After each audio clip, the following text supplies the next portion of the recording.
Приветствую вас на канале Wow Nails Design, и в этом видео мне не терпится поделиться с вами процессом создания данных ноготков.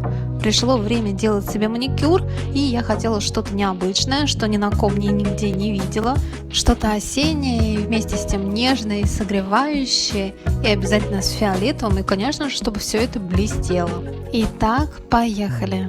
Мой предыдущий маникюр, оставлю на него ссылочку в описании под видео или здесь в подсказке в правом верхнем углу. Относились эти ноготки на ура. Единственное, на указательном пальчике чуть-чуть я сколола, об что-то ударилась или что-то. Очень удобные, красивые, комфортные, но я все равно безумно скучала по тому аквариуму и арочным формам. Поэтому эти ноготки безжалостно спиливают. Твердосплавной фрезой усеченный конус на 20 тысячах оборотах. Сначала убрала длину и затем спиливаю весь старый материал. Единственное, все-таки тоненькую подложечку ближе к свободному краю немножечко оставила, дабы не сильно изматывать свои ноготки. Как бы деликатно я не снимала предыдущие, все равно пару-тройку дней мои ноготки еще поднывают и чувствуют вот это каждое перенаращивание. Пилкой 180 грит я подпилила свободный край. И вот так вот выглядят мои ноготки после спиливания предыдущих. Аккуратно пушером пододвигаю кутикулу. Алмазной фрезой пламя с красной насечкой на 25 тысячах оборотах на форварде выпиливаю птериги из-под кутикулы и пазух боковых валиков. Также зашлифовываю сами боковые валики, прохожусь таким образом на всех пальчиках. Затем переключаю аппарат на реверс и повторяю все те же самые движения, только в обратную сторону, уже слева направо.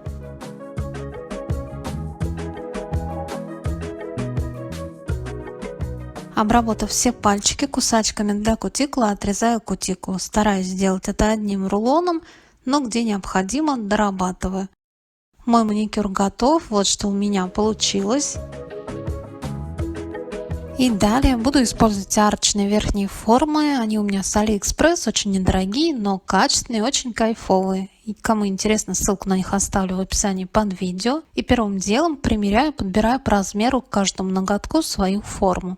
Смотрю, чтобы форма хорошо ложилась на боковые валики и было достаточно места для материала. Для большого пальчика у меня подошла 4, на указательный и безымянный 8. Вот примерно, если я прикладываю к одной стеночке, то где-то еще 1-1,5 мм у меня свободная. То есть она шире моего ноготка где-то на 1,5 мм. Итак, я подобрала по размеру каждому пальчику свою форму. Да, и для удобства сразу отмечу, где у меня заканчивается ногтевое ложе и где заканчивается сам ноготок. И чуть-чуть такими точечками отмечаю, где заканчивается линия улыбки, вот эти вот усики. Не нужно их зарисовывать, иначе не будет видно, когда я буду выкладывать ногтевое ложе. Далее пушером пододвигаю кутикулу. Промазываю праймером, бескислотный праймер у меня, просто уже на флаконе все стерлось. И после праймера втирающими движениями наношу базовый гель. Просушиваю его 30 секунд. Далее буду использовать блестящие гель-лаки. Также они у меня с AliExpress. Смешиваю ярко-розовый и фиолетовый. И получаю вот такой вот блестящий, насыщенный лиловый.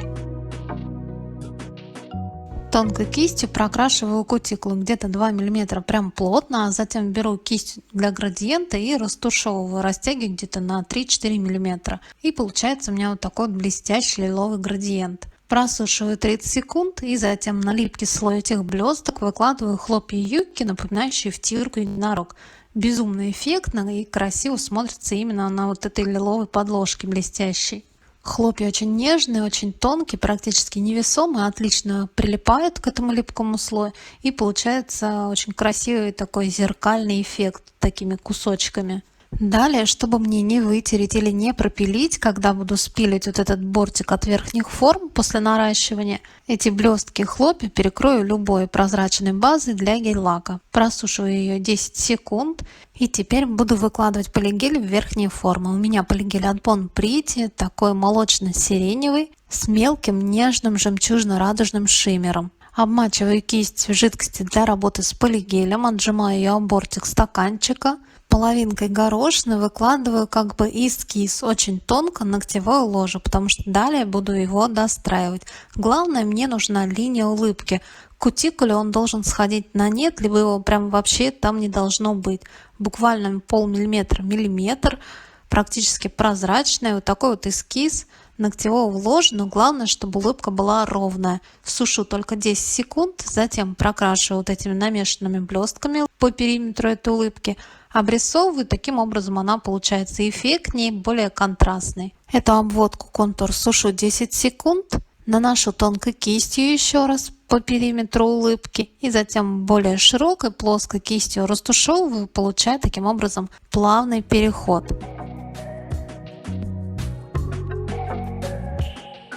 Вот что у меня получается на данном этапе. Также фиксирую промежуточно в лампе 10 секунд и затем буду использовать витражный гель-лак. У меня это оранжевый или рыжий, я бы сказала. Я наношу кистью из флакона небольшое количество и тонкой кистью распределяю по форме.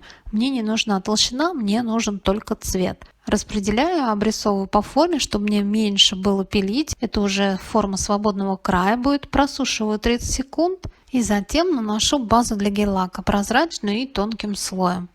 Базу не просушиваю, на непросушенную базу буду переносить хрустальные слайдеры. Вот такие вот осенние листочки, я заранее их подготовила, нарезала необходимые мне фрагменты и размочила. Положила просто на салфетку, смоченную обычной холодной проточной водой. Выложила листочки на непросушенную базу, затем несколько секунд зафиксировала базу со слайдерами в лампе и на липкий слой базы выкладываю. У меня такая медно-золотая поталь, мелкие кусочки.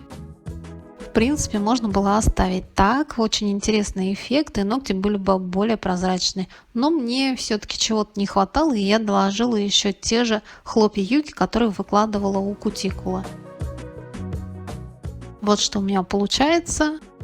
Честно, многовато получилось блеска. Хлопья юки можно было не класть, и было бы даже еще более эффектнее. Итак, фиксирую 10 секунд в лампе, чтобы хлопья и поталь никуда не сползали. И теперь прозрачным полигелем формирую свободный край. Докладываю необходимое количество материала, чтобы стеночки и толщина вообще свободного края получилась не толще 1 мм. Тоненько, ровненько. Чем точнее выложу сейчас, тем лучше ляжет форма и практически не будет топила. Вот так это у меня выглядит внутри формы. Фиксирую 30 секунд в лампе и добавляю вот этого молочно-сиреневого с шиммером, половинку горошины. Докладываю как раз недостающий объем материала на ногтевом ложе. Собственно, этот полигель ноготок и будет крепиться. Что я еще подчеркнула в этот раз, делая себе верхними формами ноготки? Полигеля не должно быть много, его должно быть мало, но достаточно. Стенки должны быть тонкими, но достаточными, чтобы не ломаться. Иначе, если полигеля много, форма тогда не становится, оказывается чрезвычайно мала. В данный момент прикладываю форму к ноготку, устанавливаю и фиксирую 10 секунд в лампе только вот в зоне кутикулы. И переворачиваю ноготок вверх тормашками и выглаживаю, если это нужно.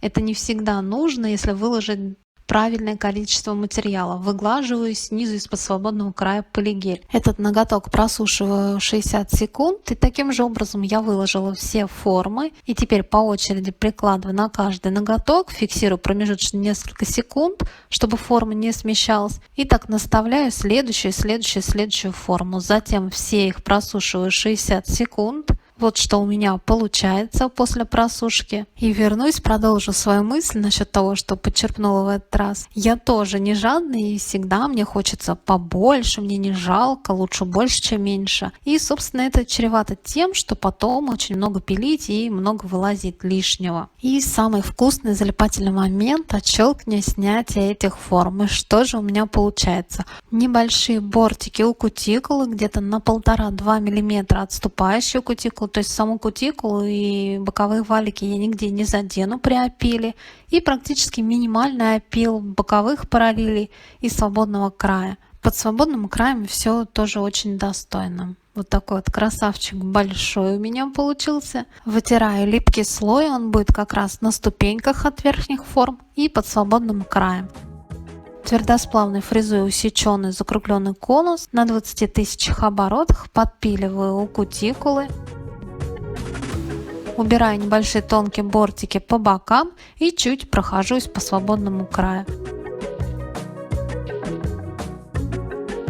Чуть-чуть выровняю изгиб арки, подпилю под свободным краем. В некоторых местах полигель у меня зашел подальше, и я сменила фрезу на более мелкую и подпилила более деликатно и тщательно в этих местах. Далее пилкой совсем слегка выравниваю боковые и свободный край.